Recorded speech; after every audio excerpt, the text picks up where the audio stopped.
Boa tarde, meu nome é Ellen Souto, eu sou aluna da Universidade Estácio de Sá, cursando Artes Visuais, primeiro semestre, e eu tô aqui para apresentar um trabalho de PCC sobre História da Educação, com a temática Revisitando a História e Projetando Perspectivas Futuras.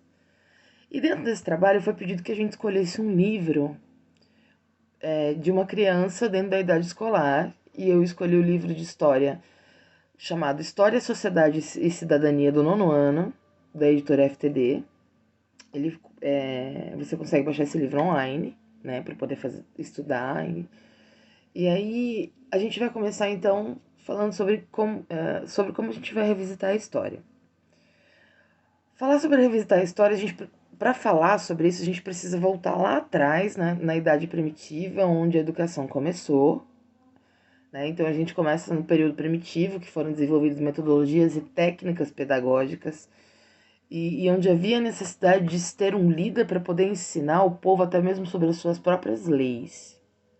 Né? Então a gente passa por 5 períodos da história, né? Pré-história, a Idade Antiga, a Idade Média, a Idade Moderna e a Idade Contemporânea, que é onde a gente trabalha até hoje, né? Reforçando nessa última aspecto cultural e social e a formação do indivíduo na sociedade.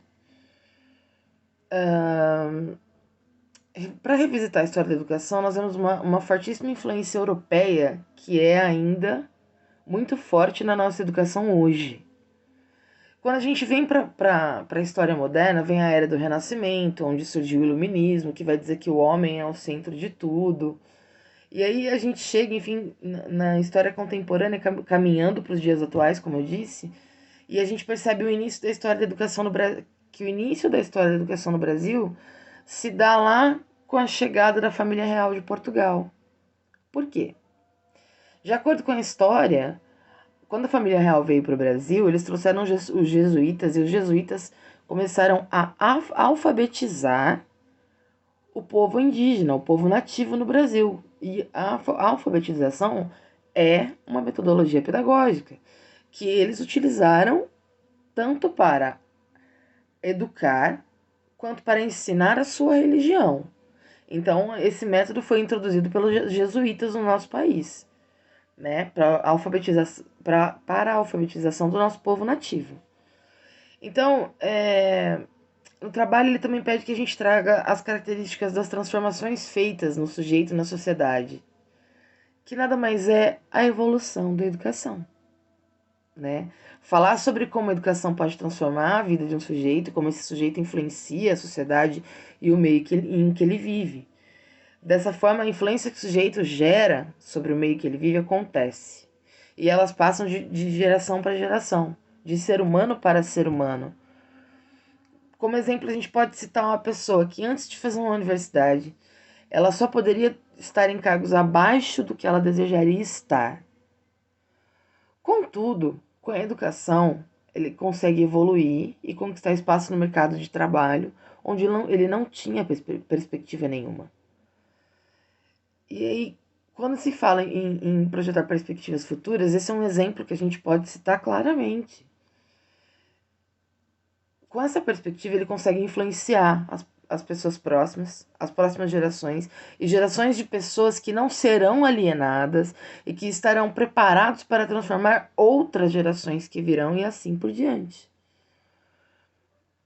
Então, a educação ela traz uma transformação constante, assim como os filósofos faziam antigamente, onde eles traziam o indivíduo para inserir ele na sociedade e transformar o meio de convívio e a situação em que tal indivíduo vivia.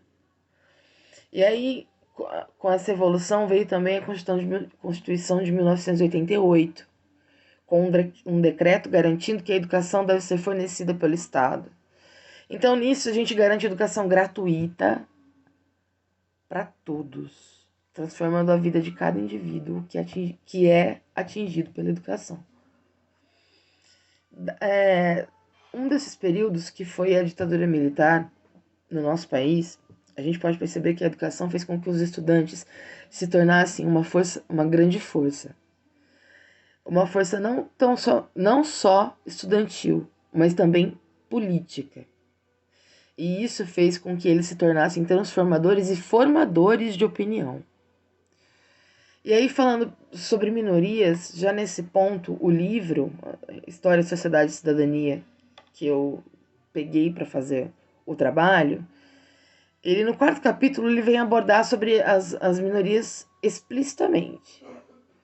Porém, eu notei que ele fala pinceladamente sobre indígenas, o movimento das mulheres, né, que é com a luta pelo voto feminino, e sobre a história dos negros pós-abolição, somente.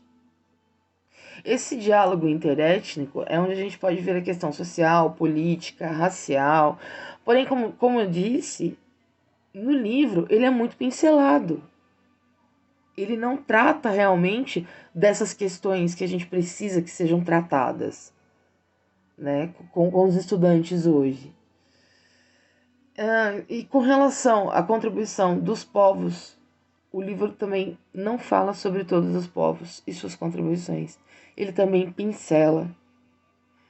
Então, compreendemos que o ensinamento no 9º ano sobre a história é somente sobre certos aspectos e pontos da história, que, como eu disse, são pincelados, mais nada.